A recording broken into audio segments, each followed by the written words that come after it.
Prince Sunny Rajput ने लिखा है, राम भी हम हैं, रावण भी हम हैं। ये हमें देखना है कि हमें कौन से पथ पर चलना है।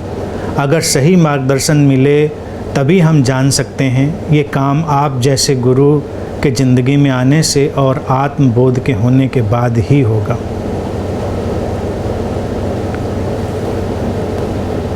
देखो प्रिंस, ये बात बिल्कुल सही है। राम और रावण व्यक्ति की संभावनाएं हैं।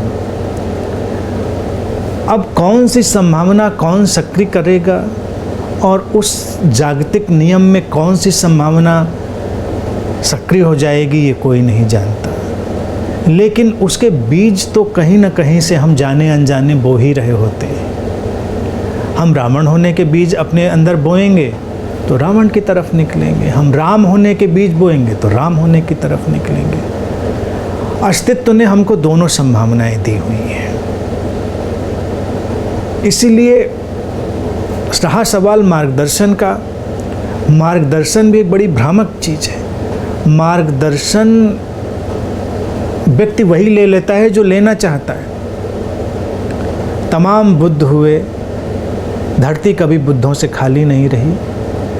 व्यक्ति लेकिन वही सुनता है जो सुनना चाहता है, अपने मतलब की बात निकाल लेता है।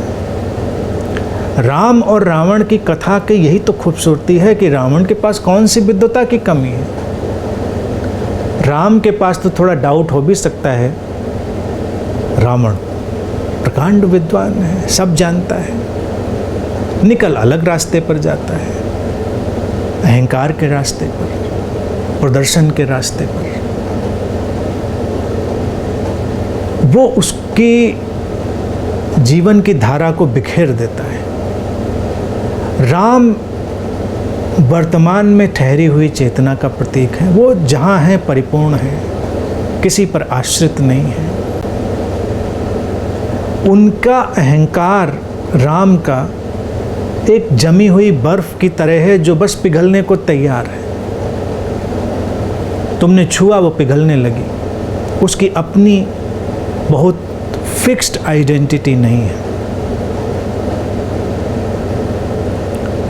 Ram is like muddy water, मटमैले पानी की तरह, जिसको लाओ त्से कहता है। रावण तो गंगा होना चाहता है और गंगा होने के प्रयास में धीरे धीरे वो नाला हो जाता है।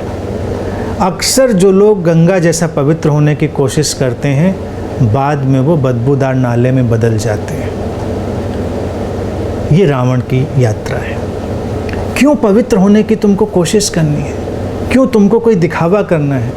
राम को कोई दिखावा नहीं करना। राम हमारी उस संभावना का प्रतीक हैं जो कोई दिखावा करने में रुचि नहीं रखते। राम बस वर्तमान में बह रहे हैं। तो वो संभावना तो दोनों सभी हमारे पास हैं।